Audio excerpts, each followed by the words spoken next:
I slow my car to a crawl as I approach my parents' Buckhead driveway, my fingers tightening around the steering wheel. 6 months. It's been 6 months since I last subjected myself to this particular form of torture. The brick colonial looks exactly the same, immaculate landscaping, pristine shutters, and that overwhelming sense of judgment radiating from every window. Taking a deep breath, I park behind my father's Mercedes and check my reflection in the rearview mirror. Perfect makeup, not a hair out of place. The armor is secure. Inside, the foyer smells of furniture polish and my mother's expensive perfume. I follow the sounds of bustling activity to the dining room, where Eleanor Walker fusses over the placement of sterling silver serving spoons. "Celeste, you're here," she says, glancing up briefly. Not a hug, not even a proper greeting. Just acknowledgement of my existence. "Would you put the water glasses out? Your father's almost done with the brisket." I nod and move toward the china cabinet, taking in the room as I do. Family photos line the walnut sideboard, mostly Preston in various poses of achievement. Preston at Harvard graduation. Preston receiving some finance award. Preston shaking hands with the mayor. There's exactly one photo of me, tucked in the corner, from high school graduation. Dad appears from the kitchen, carving knife in hand, his face flushed with pride. "Sunday brisket's almost ready," he announces, not directly addressing me. He's wearing his Kiss the Cook apron, a Father's Day gift from Preston years ago. "Smells wonderful." I lie. Arthur Walker's brisket is notoriously dry, a family tradition no one dares mention. Mom circles the table a third time, adjusting the napkins. "Preston should be here any minute. He texted that he's running a bit late, something about a call with Tokyo." Of course. Preston is allowed to be late. The Golden Boy's time is valuable. As if summoned by his name, the front door swings open, and Preston's booming voice fills the house. "Hello, family."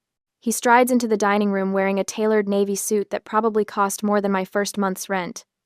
Even on Sunday, he dresses like he's heading to a board meeting. Mom's face lights up. There he is. She rushes to hug him while Dad claps him on the shoulder. "Sorry I'm late," Preston says, loosening his tie. "Had to wrap up some details on that Kensington acquisition." Dad beams. "That's my boy, always closing deals." We settle around the table, Dad at the head, Mom to his right, Preston to his left, and me facing an empty wall. Dad attacks his brisket with the carving knife, while Mom passes dishes with the precision of someone who's hosted 1,000 Sunday dinners. "So, Preston," Dad says, serving him the best cut, "how's life treating Atlanta's financial wunderkind?" Preston laughs, accepting the plate with a nod. "Can't complain. Just closed another round of funding, 8 figures. He takes a bite of brisket, chewing thoughtfully. "Actually, I've been looking at some real estate." Mom perks up. "Oh? Where?" "West Paces. There's a modern place just listed 5.2 million. Floor-to-ceiling windows, floating staircase, the works." He gestures with his fork. "Perfect bachelor pad." Dad whistles low. "That's prime territory. I've got a viewing on Tuesday." Preston cuts into his meat. "Should be able to make an offer by the end of the week." Mom and Dad exchange proud glances. I push food around my plate, the dry brisket sticking in my throat. "How about you, Celeste?" Mom asks, almost as an afterthought. "How's that little online shop of yours?" I take a sip of water. "Actually, I've been house hunting too." The silence lasts exactly 2 seconds before all 3 of them burst into laughter.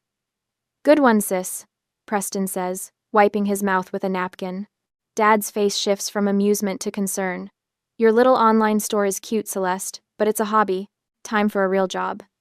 "Arthur," Mom murmurs, but there's no real protest in her voice.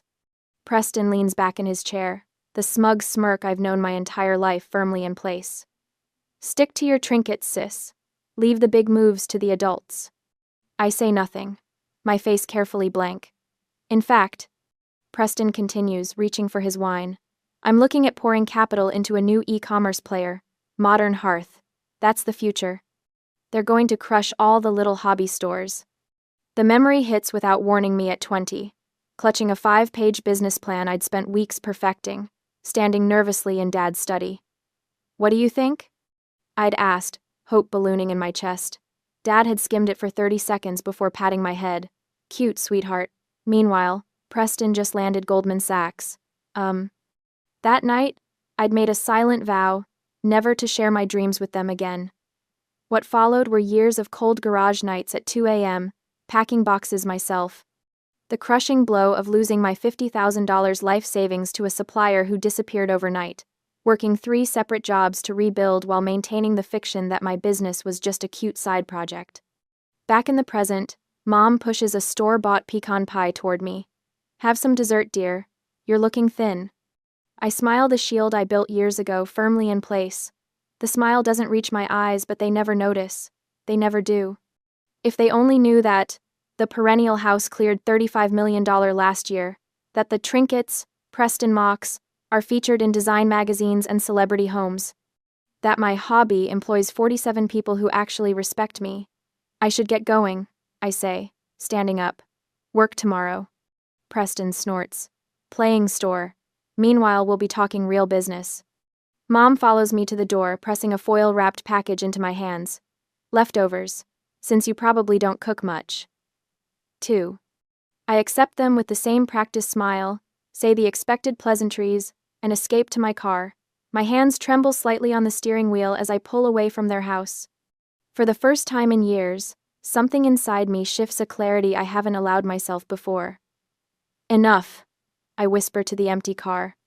I reach for my phone and dial Reese. "How was family dinner?" his familiar voice asks. No preamble needed. "Preston wants to buy a house on West Paces. 5.2 million. Reese is silent for a moment. "And?" "I want it." The words taste like freedom. "The house?" "Yes. And everything else they think I can't have." I can hear his smile through the phone. "It's about time." "It's time they learned what trinkets can build," I say, ending the call as the road ahead opens up before me. The Perennial House headquarters doesn't look like a hobby business. It looks like success. On Monday morning, Reese Thornton stands at the floor-to-ceiling windows of Celeste's downtown Atlanta office, surveying the empire she's built. Modern white furniture contrasts with vibrant accent pieces from their latest collection. Elegant home goods, candles, vases, throw pillows are artfully displayed on floating shelves, each item a silent rebuke to anyone who ever called them trinkets. He turns back to his desk where quarterly reports tell the real story: consistent growth, profit margins that would make Preston weep, and projections that point skyward. 8 figures. Not a hobby. An empire. The wall behind Reese's desk showcases what Celeste never showed her family: framed magazine covers featuring the Perennial House products, industry awards, and press clippings. Home Entrepreneur of the Year, 30 Under 30, Retail Disruptors, the future of home goods. The elevator doors slide open, and Celeste walks in, still dressed in the outfit from dinner. Her expression has hardened from the careful neutrality she wore at her parents' table to something sharper, more focused. "How bad was it?" Reese asks, though he already knows. "Preston's buying a house on West Paces, 5.2 million. She drops her purse on a nearby chair. "They laughed when I said I was house hunting too." Of course they did. Reese has never met the Walkers, but he's heard enough over the years to despise them. A staffer approaches with fabric swatches, hesitates when she sees Celeste's expression, then continues forward anyway. "Sorry to interrupt, but the Milan samples just arrived. I thought you'd want to see them right away." Celeste's demeanor softens. "Thank you, Amber." She takes the swatches, runs her fingers over them approvingly. "These are perfect for spring. Schedule a meeting with production tomorrow." Amber nods and leaves. The brief interaction speaks volumes: respect, not condescension. Trust, not doubt. 5 years, Reese says, returning to their conversation. 5 years we've been building this, and they still think you're playing store. Celeste walks to the windows, looking out at the Atlanta skyline. "You know what kills me?" Preston mentioned investing in Modern Hearth. "Our biggest competitor." Reese winces. "That's..." "Exactly." Celeste turns to face him. "He's trying to crush my business without even knowing it's mine." Reese remembers when he first met Celeste. He was a jaded consultant. She was a determined woman with a vision. When she offered him the COO position, everyone told him he was crazy to leave his 6-figure salary for a startup. "Everyone except Celeste. The house on West Paces," Reese says slowly. "You want it. I can afford it." She states this as fact, not boast. Easily. Reese leans against his desk. But what happens when they find out? When Preston realizes his little sister outbid him? Celeste walks to the far wall where their company vision board displays their 5-year plan. Her fingers trace over the projected growth charts, the planned product lines, the international expansion targets. I've spent years protecting their feelings, Reese.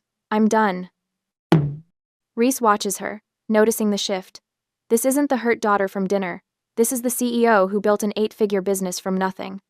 The woman who lost her life savings to a scammer and clawed her way back without complaint. This isn't about revenge. She continues, her voice steady. It's about recognizing my own worth. By hiding my success, I've been enabling their dismissal.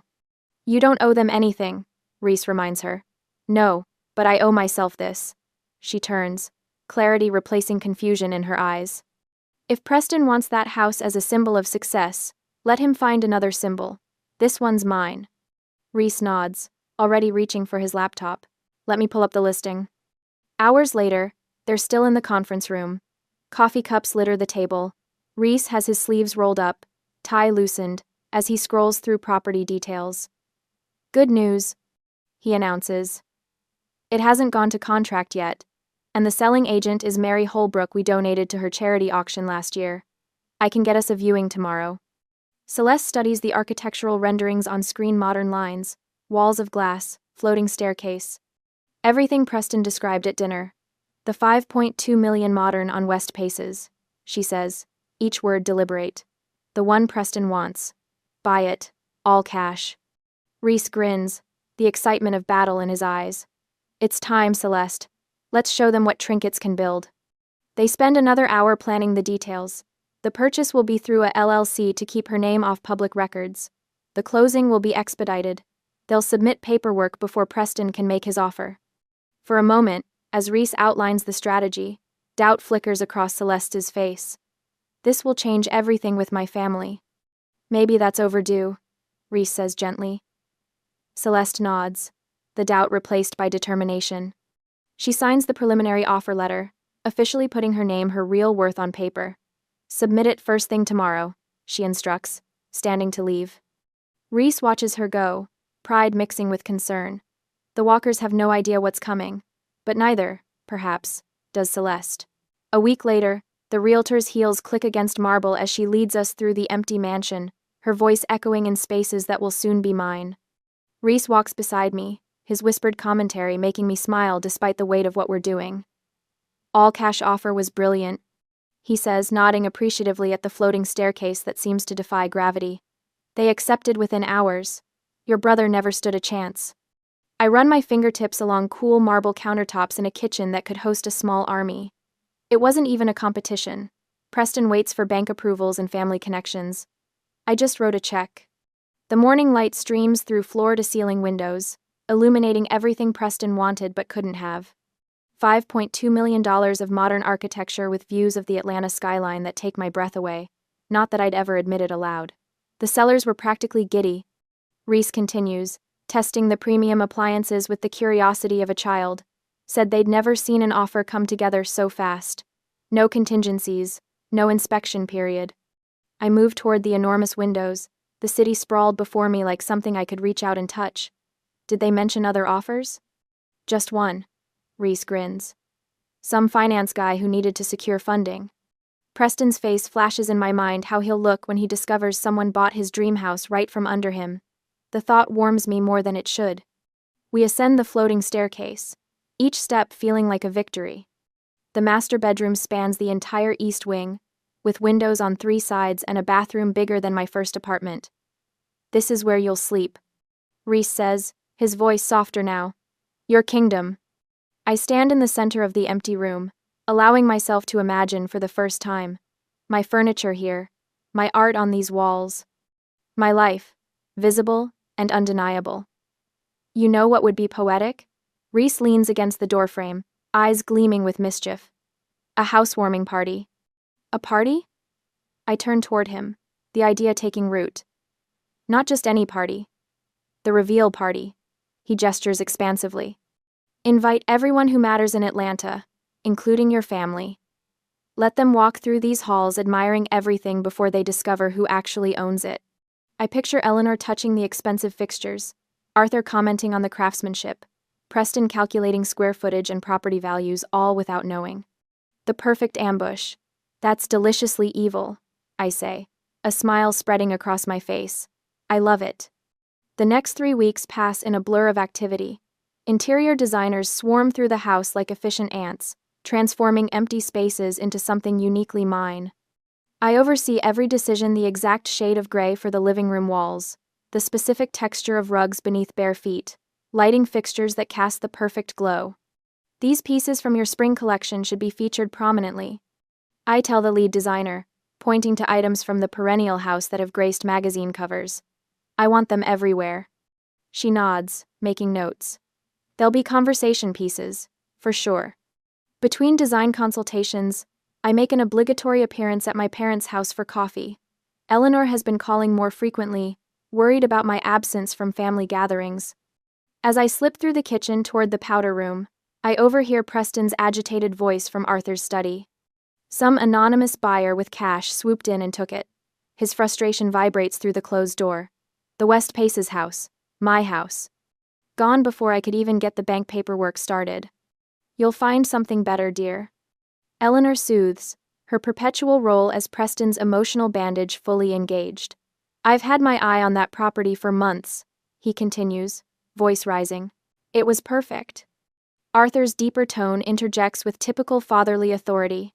I'll call my banker friends. We'll get you priority on the next listing. Something will come up. I slip away unnoticed. Information gathered. Satisfaction warming my chest.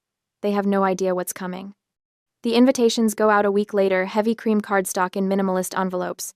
New West Pace's residence, housewarming, with the date, time, and address, but no host name. Reese and I review the guest list together, ensuring we've included every important connection in Atlanta's business community alongside my unsuspecting family. My phone rings the next day with Eleanor's number. Celeste, did you get one too? She asks immediately after I answer. An invitation to a housewarming on West Pace's? Must be Preston's new colleague or something. I suppress a laugh. Yes, I received one. Looks interesting. Oh, you should come. It'll be good for you to network with Preston's crowd. Her voice carries that familiar tone, the one that suggests I need help connecting with the right people. I'll be there, I assure her, choosing words carefully. You should come too. We've already RSVP'd. Preston thinks it's someone from that tech company that just opened offices downtown. Good chance to make connections. When I hang up, Reese raises an eyebrow. They took the bait? Hook, line, and sinker. Preston thinks it's a networking opportunity. As the night of the party arrives, I stand in my new bedroom, examining my reflection. The black dress cost more than most people's monthly salary, but tonight calls for armor of the highest quality. My hair falls in soft waves, makeup perfect but understated. I look successful, powerful, untouchable. Outside, the house glows with strategic lighting that highlights its modern lines. Inside, caterers arrange exquisite food on elegant platters. Every surface gleams, every detail perfect. Reese arrives first, looking sharp in his tailored suit.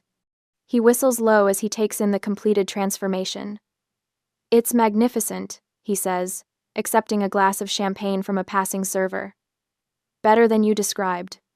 We stand together at the bottom of the floating staircase, sharing a moment of solidarity before the performance begins. He raises his glass in a private toast, to the woman who built an empire while they weren't looking. I touch my glass to his, throat tight with emotion I rarely allow myself to feel. Tonight isn't about approval, it's about truth. The doorbell rings, and the first guests arrive, business acquaintances and local influencers who exclaim over the house while trying to figure out who their host might be. I move among them anonymously, letting them assume I'm just another guest. An hour later, I spot them through the crowd. Arthur entering first, followed by Eleanor clutching her designer handbag, and Preston scanning the room with the calculated gaze of someone assessing property values and net worths simultaneously. Whose house do you think this is? Eleanor asks loudly enough for me to overhear as she accepts a glass of champagne. Has to be tech money? Preston replies, running his hand along a marble countertop. Or old Atlanta wealth. Place must have cost a fortune. They wander through the ground floor, commenting on the furnishings, the architecture, the view. I follow at a distance, watching as Eleanor stops before a distinctive vase displayed prominently on a console table. "This looks like one of those things from Celeste's website," she says, bending closer to examine it. Preston scoffs, barely glancing at it. "Probably a knockoff. Real quality here." The moment has arrived. I slip away, ascending the floating staircase unseen until I reach the top. From this vantage point, I can see my entire party spread below. Reese catches my eye from across the room and raises his glass slightly our signal. He taps his glass with a spoon, the crystal chime cutting through conversation.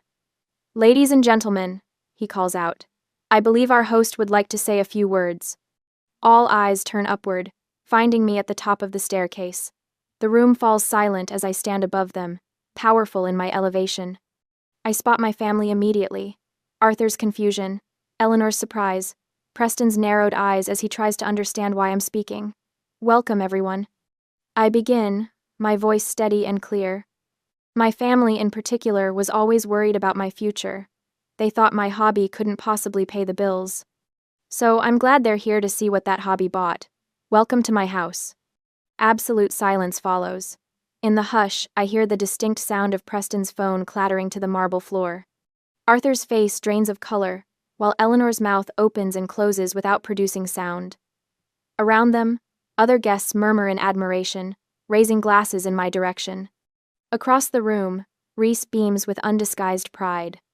But it's the expressions on my family's faces that I'll remember forever the moment they finally see me standing in my truth, $5.2 million of undeniable success beneath my feet. For the first time in my life, I'm not waiting for their approval. I'm simply showing them who I've always been, and it feels like freedom. The stunned silence that followed my announcement lasted precisely 5 seconds before a nervous laugh erupted from somewhere in the crowd. I remained at the top of the floating staircase, watching the party guests shift uncomfortably as they glanced between my family and me. My mother recovered first, her social training kicking in. "Celeste, stop joking." Eleanor's voice carried a forced lightness that fooled no one. "Whose house is this, really?" I descended 3 steps, maintaining the higher ground. "Mine, mother. Every square inch." Arthur pushed through the gathering crowd, his face flushed beneath his silver hair. He grabbed my elbow, pulling me aside while maintaining a strained smile for the benefit of onlookers. "What the hell do you think you're doing?" he hissed, voice low but sharp as a blade. "Is this some kind of sick joke?" I disengaged my arm from his grip with a subtle twist. "No joke, no games, just fact." Behind him, Preston stood frozen, his expression cycling through emotions like a slot machine. Shock, disbelief, and finally, calculation. The wheels were turning behind those eyes, reassessing everything he thought he knew about his little sister. Around us, the party continued its awkward momentum. Servers circulated with champagne. Conversations resumed in hushed tones. The chamber quartet I'd hired played on, their strings filling the uncomfortable silence. 5.2 million. I announced, just loud enough for nearby guests to hear. "Paid in cash. From my hobby." A woman I recognized from a design magazine approached, champagne flute extended toward me. "Celeste, this place is spectacular. I had no idea the Perennial House was doing so well. We featured your autumn collection last issue." Arthur's face drained of color. Eleanor clutched her pearls. "Thank you," I replied, accepting the toast. "It's been quite a year." Other guests drifted over, offering congratulations, asking questions about my business. With each interaction, my family retreated further into isolation, their decades-old narrative disintegrating in real time. I excused myself from a conversation with a local gallery owner to refresh my drink. The calculated risk had paid off. The public revelation prevented any family attempt to dismiss or minimize my success. Preston appeared beside me at the wine table, his perfect white teeth clenched in a grimace disguised as a smile. He gripped his tumbler of bourbon so tightly I thought it might shatter. "What game are you playing?" he demanded, voice low and aggressive. "There's no way you can afford this place. What did you do? Get some sugar daddy investor to front the cash?" I sipped my champagne, maintaining eye contact. "The Perennial House cleared $35 million in revenue last year, Preston. I bought this house with my money. Cash." The satisfaction of watching his eyes widen was worth every second of the years I'd spent hiding my success. He processed the information, his expression shifting as he recalculated his position. I could almost see the mental spreadsheet adjusting behind his eyes. "Why didn't you come to me for investment advice?" he asked, pivoting to salvage his ego. "I could have helped you structure things more efficiently. Tax advantages, offshore accounts. You never asked about my business." I cut him off. "Not once in all these years. Not a single question about what I was building. Why would I come to you now?" The truth landed like a slap. Preston retreated without another word, making a beeline for Arthur in the corner. They huddled together, their hushed conversation punctuated by frequent glances in my direction. I turned to find Eleanor approaching, her emergency smile firmly in place, the same one she used when Preston crashed the Lexus at 16, or when Dad's racist comments offended dinner guests. "Celeste, darling," she air-kissed near my cheek. "What a lovely surprise.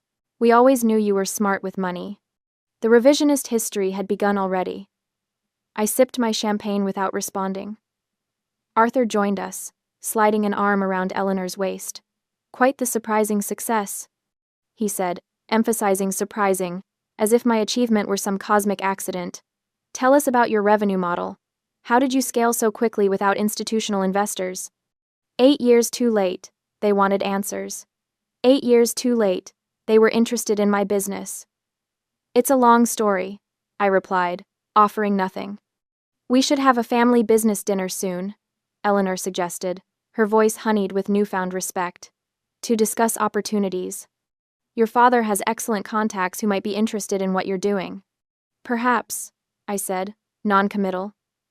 The power shift was palpable. For the first time in my life, they were chasing me. Across the room, Reese caught my eye, raising an eyebrow in silent question. I gave a slight nod to indicate all was proceeding as planned. He moved through the crowd with practiced ease, stepping in when needed to redirect conversations or extract me from awkward encounters. As the evening progressed, I overheard a fragment of conversation between Arthur and Preston near the bar. "Temporary cash flow issues," Arthur muttered. "But if we can secure that bridge financing." Preston cut him off with a sharp headshake. "The Kensington investment went sideways. I told you it was high risk." I paused by a nearby column, pretending to examine a painting while straining to hear more. "How bad?" Arthur asked, voice tight. "Bad enough," Preston replied. "We need to talk privately, not here."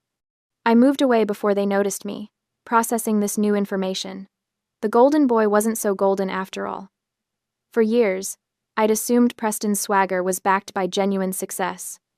Now, I wasn't so sure.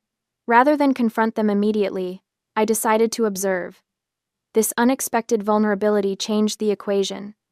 The knowledge itself was power, power I hadn't anticipated having tonight.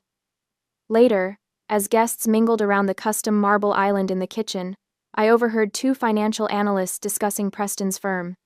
"Heard they lost the Westridge account last month. Major blow."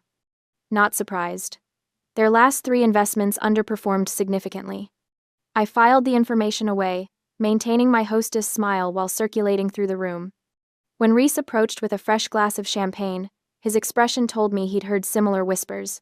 "Interesting party," he murmured, close to my ear. "Your brother's firm isn't doing as well as he projects. Word is they've missed their last 2 quarterly targets by double digits." I accepted the champagne, our fingers brushing in the exchange. "Interesting," I replied quietly. "Let's keep our eyes open." The family that had dismissed my business acumen for years was now facing their own financial reckoning. I hadn't planned for this additional leverage, but as any good entrepreneur knows, sometimes the most valuable opportunities are the ones you didn't expect to find. 3 months of calculated business maneuvers had transformed the perennial house from a thriving company into a market predator. I sat at my executive desk, reviewing the final acquisition reports with Reese. Outside my office windows, Atlanta's skyline gleamed in the afternoon sun, a testament to ambitions realized. "Supply chain acquisition complete," Reese said, sliding another folder across my desk. "That makes 7 of Modern Hearth's key suppliers now under our umbrella." I nodded, taking in the numbers. Modern Hearth had been struggling with delivery times and quality control for weeks. Each strategic supplier acquisition had tightened the noose around their operations without leaving any fingerprints leading back to us. The market analysts released their quarterly report this morning, I said, passing him my tablet. They're calling the Perennial House, the unexpected powerhouse disrupting home goods e-commerce. Reese scrolled through the report, a smile playing at the corners of his mouth. And look at this paragraph about Modern Hearth's increasingly erratic business pivots. They're scrambling. On my desk, a notification pinged. The warehouse deal was ready for final approval. Preston had no idea we'd been negotiating behind the scenes to purchase the very building Modern Hearth operated from. One signature, and we'd control their physical distribution center too. Ready for the boardroom? Reese asked, gathering his materials. I stood, smoothing my charcoal suit. Let's finish this. In the sleek conference room overlooking the city, our executive team and lawyers waited. The mood was professional, but charged with anticipation. This wasn't just business, it was the final move in a chess game only Reese and I fully understood. The bankruptcy purchase agreement is ready for your signature, Miss Walker, our lead counsel said, sliding the document toward me. Once filed, you'll own all remaining Modern Hearth assets at approximately 12 cents on the dollar. I signed without hesitation, my signature flowing across the page with the confidence of someone who had been planning this moment for months. Congratulations, the lawyer said. You now own your largest competitor. The meeting concluded with handshakes and nods. No celebration, no champagne. This wasn't about pageantry, it was about power. Back in my office, Reese handed me the industry publication that had just hit the newsstands. The headline blazed across the cover: Modern Hearth Files, Chapter 11, E-commerce Darling's Spectacular Failure. They're questioning the investment firm's judgment, Reese noted, pointing to a section halfway down the page. Preston's name appears 3 times, not in a flattering context. I skimmed the article, taking in phrases like catastrophic mismanagement and investor confidence shattered. Preston Walker was being raked over the coals by the very financial press that had once celebrated him. Your brother's firm is taking a major hit on this, Reese said, watching my face for a reaction. I set down the magazine, my expression neutral. He bet against me with other people's money. He lost. The words hung in the air between us, neither celebratory nor regretful. Just facts. My phone buzzed again, the 7th call from Eleanor today. I silenced it without looking. Over the past week, my mother's attempts to reach me had escalated from occasional to frantic. Text messages popped up on my screen throughout the day, each more desperate than the last. I played the latest voicemail on speaker. Celeste, please. We need to talk. It's serious. Reese raised an eyebrow. They're finally figuring out what happened. Seems that way. I pocketed my phone. What do you think? Should I even bother? He considered the question, leaning against my desk. You owe them nothing, but hear them out if you want closure. I walked to the window, looking out at the city I'd conquered despite their dismissal. The family that had never believed in me was now scrambling for my attention. The irony wasn't lost on me. Let them come to me, I decided. On my terms. In my house. I scheduled the meeting for Sunday at 5 p.m., exactly the time family dinner had always been served. Symbolic, perhaps, but I was past caring about subtlety. That Sunday, I positioned myself at the top of my floating staircase as the security system announced their arrival. Through the massive windows, I watched them approach Arthur's shoulders, slumped in defeat, Eleanor dabbing at her eyes with a tissue, Preston trailing behind them, eyes fixed on the ground. The contrast to that Sunday dinner months ago couldn't have been more stark. The power had completely reversed. I made no move to come down as they entered my foyer, standing silent and small beneath me. Come in, I said, my voice carrying in the marble entryway. I turned without waiting for their response, and led them into my living room, not offering to take their coats or provide refreshments. I settled into a single chair, leaving them to arrange themselves on the sofa opposite me. The silence stretched between us, thick with unspoken history. I didn't break it. This was their meeting, their request. Let them speak first. Arthur cleared his throat, hands clasped between his knees. Celeste, we need your help. I said nothing, just raised an eyebrow. Preston has, he faltered, looking to Eleanor. My mother jumped in, voice trembling. Preston has lost everything. Everything? I repeated, my tone professional, detached. Arthur nodded, face gray. Our savings, too. We co-signed on his investment. Our retirement is gone. Eleanor leaned forward, tears spilling freely now. We need help, Celeste. Alone. Just until we get back on our feet. Preston hadn't spoken a word, hadn't even looked up from the floor. His designer clothes looked rumpled, his hair unwashed. What was it, exactly, that you lost everything on? I asked him directly. He flinched at being addressed, then muttered toward the floor. A tech startup. An e-commerce brand. You wouldn't get it. It was called Modern Hearth. I smiled. The expression felt like ice on my face. Modern Hearth, I repeated, the words precise. Our biggest competitor for the last 6 months. Did you wonder why they filed for bankruptcy last Tuesday? It's because the Perennial Houses, my company, acquired their entire supply chain. You bet against me with our parents' money. You lost. Arthur's mouth fell open. Eleanor's weeping intensified. Celeste, please, she cried. We're family. Preston finally looked up, his face twisted with anger and shame, a flush creeping up his neck. I stood, smoothing my slacks in a single fluid motion. The conversation was over. I walked calmly to my front door and pulled it open wide, letting the afternoon light spill across the marble floor. Get off my property, I said quietly. And I closed the door on their shocked faces. 3 months later, afternoon sunlight pours through the floor-to-ceiling windows of Celeste's West Paces mansion, casting long golden rectangles across the marble floor. The living room, once a showcase for potential buyers, now feels lived in, truly hers. A cashmere throw draped over the modern sectional, art pieces carefully selected for their meaning rather than their price tags, and fresh flowers arranged in a handcrafted vase from her own collection. Celeste leans forward on the sofa, studying fabric swatches spread across the coffee table. Reese sits opposite her, tablet in hand, his casual posture belying the importance of their discussion. The third quarter numbers exceeded projections by 17%. Reese says, sliding the tablet toward her. That sustainable housewares line is outselling everything else 2-to-1. Celeste nods, allowing herself a small smile. Not the shield she once wore at family dinners, but something genuine. People respond to authenticity. Who knew?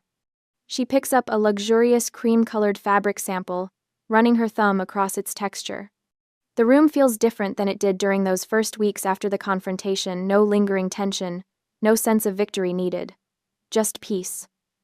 About the expansion? Reese continues, scrolling through a presentation. I found a manufacturer in North Carolina. Family-owned for 3 generations, impeccable labor practices, all materials sourced within 500 miles of their facility. Celeste tilts her head, considering. Higher production costs, but lower carbon footprint, plus American-made carries weight with our demographic. Exactly what I was thinking, Reese says. Their professional shorthand flows effortlessly now, built on 3 years of partnership and trust. Did you see the industry award nomination came through? He adds casually, though his eyes betray his excitement. Design Guild's Visionary Brand category. About time, Celeste says, without the bitterness such recognition would have once triggered. No need to downplay achievements anymore, no reflexive modesty learned at her parents' table.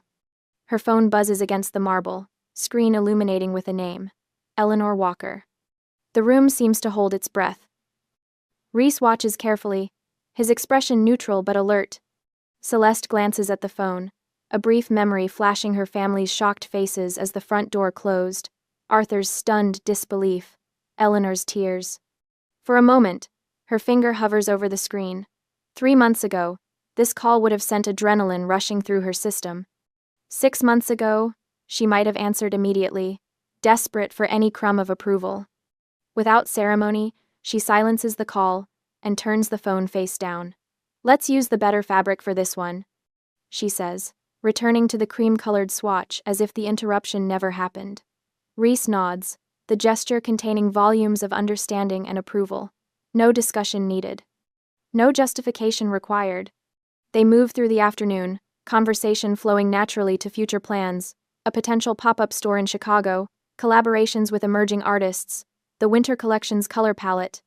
Not once does either mention the Walkers or Preston's failed investment. Celeste laughs unexpectedly at Reese's dry observation about a competitor's awkward rebranding attempt. The sound bounces off the high ceilings, unfettered and genuine. She moves to the window, observing the manicured grounds as evening approaches. Her reflection appears in the glass, shoulders relaxed, posture open, eyes clear. This house feels different now. Not a statement, not revenge, just home.